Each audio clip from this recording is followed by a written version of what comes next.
Hello, কেমন আছেন সবাই? আশা করি সবাই খুব ভালো আছেন। Welcome to my another blog. আজ শুক্রবার বিকেল থেকে আমি আমার ব্লগটা স্টার্ট করছি। কয়েকদিন ধরে ফ্রিজের মধ্যে এই স্ট্রবেরিগুলো থেকে গেছে। কয়েকটা দেখছি একেবারে নরম নরম হয়ে গেছে। তো এই স্ট্রবেরিগুলো কয়েকটা দিয়ে আমি একটুখানি স্ট্রবেরি লাস্সি বানিয়ে নেব। ইংল্যান্ডে গরমকালের ফলের মধ্যে স্ট্রবেরিটা বেশ ভালো পাওয়া যায় জানেন।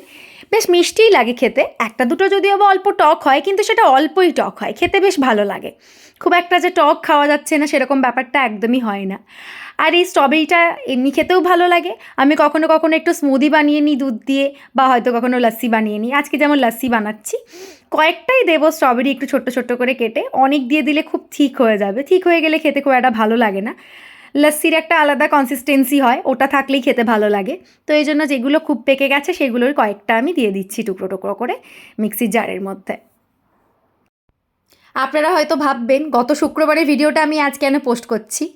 আসলে কয়েকদিন ধরে ভিডিওটা শ্যুট করে রাখা ছিল জানেন তো, একটু সময়ের অভাবে আর একটুখানি ব্যস্ত থাকার জন্য ভিডিওটা পোস্ট করা হয়নি।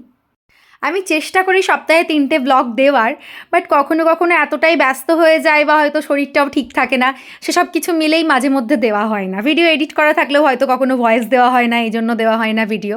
তো আমি চেষ্টা করি সপ্তাহে 3টে ভিডিও দেওয়ার, কারণ আমি জানি আপনাদের মধ্যে অনেকেই ওয়েট করেন আমার ভিডিও কখন আসবে। আপনারা অনেকেই রেগুলার দেখেন, আমায় কমেন্ট করে জানান, অনেকে আমায় মেসেঞ্জারেও মেসেজ করে জানান ভিডিওগুলো কেমন লাগছে। আপনারা অনেকে সাজেশন দেন আমাকে, এটা করলে ভালো হয়, ওটা করলে ভালো হয়। আমার সত্যি খুব ভালো লাগে আপনারা নিজেদের মতামত আমায় দেবেন। আশা করি আমি আমার ব্লগগুলোকে আরও রোজ রোজ মডিফাই করার চেষ্টা করব। তো আমি মিক্সি জারের মধ্যে দই, নুন, মিষ্টি আর একটু জল দিয়ে দিয়েছি। এবার এটাকে একটু ব্লেন্ড করে নেব, তাহলে আমার লস্যি রেডি।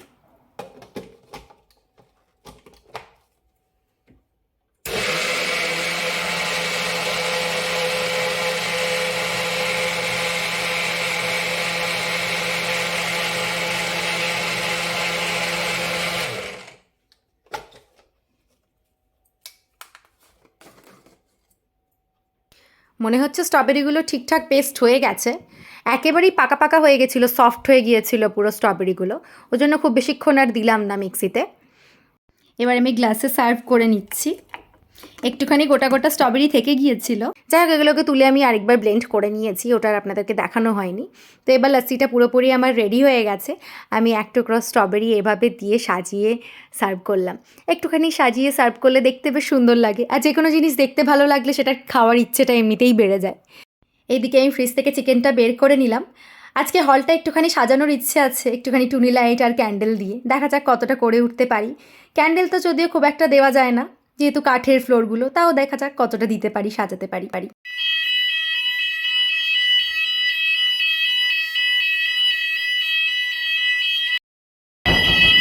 আপনারা একটা অ্যালার্মের আওয়াজ শুনতে পেলেন, এটা হলো আমাদের বিল্ডিংয়ের ফায়ার অ্যালার্ম। আপনাদের সাথে গল্প করতে করতে লাস্সি বানালাম, তারপর দুজনে মিলে বসে বসে লাস্সিটা খাচ্ছি। তখনই দেখি সাংঘাতিক জোরে বিল্ডিংয়ের ফায়ার অ্যালার্ম বাজে।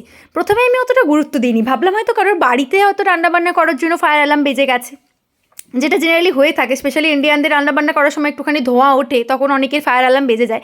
কিন্তু না, ইন্দ্রনীল বাইরে বেরিয়ে দেখে এটা তো বিল্ডিংয়ের ফায়ার অ্যালার্ম বাজে। আর জানালা দিকে তাকিয়ে দেখি সবাই বিল্ডিংয়ের নিচে নেমে গেছে জানেন তো।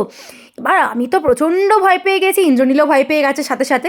কী করবো কিচ্ছু খুঁজে পাচ্ছি না, হাতের কাছে জাস্ট ডকুমেন্টসের ফাইলটা নিয়ে, একটা সোয়েটার পরে আর একটা জলের বোতল নিয়ে আমরা নিচে নেমে গেছি। অনেকে তো একদম নিউবর্ন বেবি নিয়ে পর্যন্ত নিচে নেমে গেছে। আর জানেন কিরম ঝমঝম করে বৃষ্টি পড়ছিল, কি সাংঘাতিক একটা অবস্থা। তো যাই হোক 5-10 মিনিটের মধ্যেই আমরা জানতে পারলাম যে ওটা কেউ ভুলবশত প্রেস করে দিয়েছে বলে বিল্ডিংয়ের অ্যালার্ম বাজছে, আগুন টাগুন কিছু লাগার মতো ব্যাপার হয়নি। তো সেই মতো আমরা আবার ওপরে উঠে এলাম। এই ফায়ার অ্যালার্মটা ওই দিন 10-15 মিনিট ছাড়া ছাড়া প্রায় অনেকক্ষণ করে বাজছিল। তো পুরো সন্ধ্যেটাই আমাদের মোটামুটি একটা ভয়ের মধ্যেই কেটেছে। আমরা ভাবছিলাম কি জানি কিছু হচ্ছে কি না, বুঝতে পারছি না। আর এই বাড়িগুলো যেহেতু কাঠের ফ্লোর, অনেকের আবার দেওয়ালগুলোও কাঠের রয়েছে, ভেতর দিকের অনেক কিছুই কাঠের রয়েছে, এই জন্য আগুন লেগে গেলে খুব তাড়াতাড়ি আগুনটা ছড়িয়ে যাবে। তো ওই জন্য বলাই থাকে যদি ফায়ার অ্যালার্ম বাজে ঝটপট হাতের কাছে যা জিনিস পাবে সেগুলো নিয়ে নিচে নেমে যেতে, অ্যাটলিস্ট বাড়িটা খালি করে দিতে। তো এই জন্য খুব ভয় পেয়ে গিয়েছিলাম। আমার লাইফে তো এরকম প্রথমবার হলো, আমি ভীষণ ভয় পেয়ে গিয়েছিলাম। সারা সন্ধে ভয়ে কেঁপেছি, আর কিচ্ছু করা হয়নি, ভিডিও করার কথা তো মাথাতেও আসেনি। তো যাই হোক ওই সময় ওই অ্যালার্মটা যখন বাজছিল তখন একটুখানি ভিডিও তুলেছিলাম, ওটাই আপনাদের সাথে শেয়ার করলাম। ইউকেতে আসার পর এই 1 বছর ধরে কত রকমের যে অভিজ্ঞতা হয়েছে কি বলবো।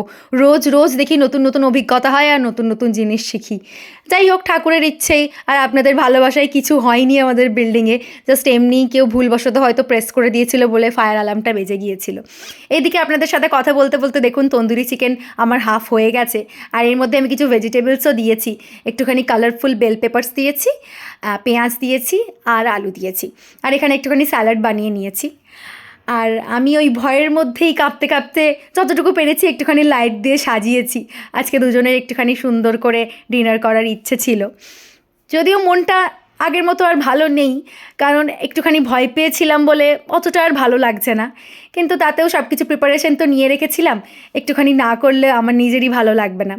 তো এই আমার তন্দুরি চিকেন মোটামুটি হয়ে গেছে। ট্রেটা বেশ ভারী হয়ে গিয়েছিল, এক হাতে বের করা যাচ্ছিল না, তো আমি বের করে নিয়েছি। এই দেখুন কেরম হয়েছে আমায় অবশ্যই জানাবেন।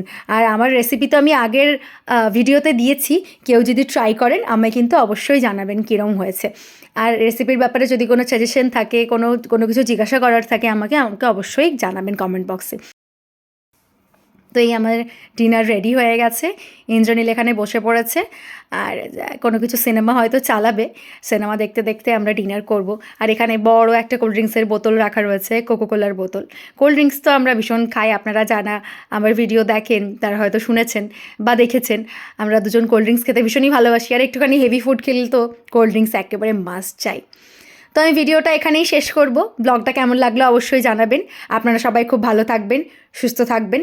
ব্লগটা ভালো লাগলে একটা লাইক করবেন আর ইচ্ছে হলে অবশ্যই একটা শেয়ার করে দেবেন।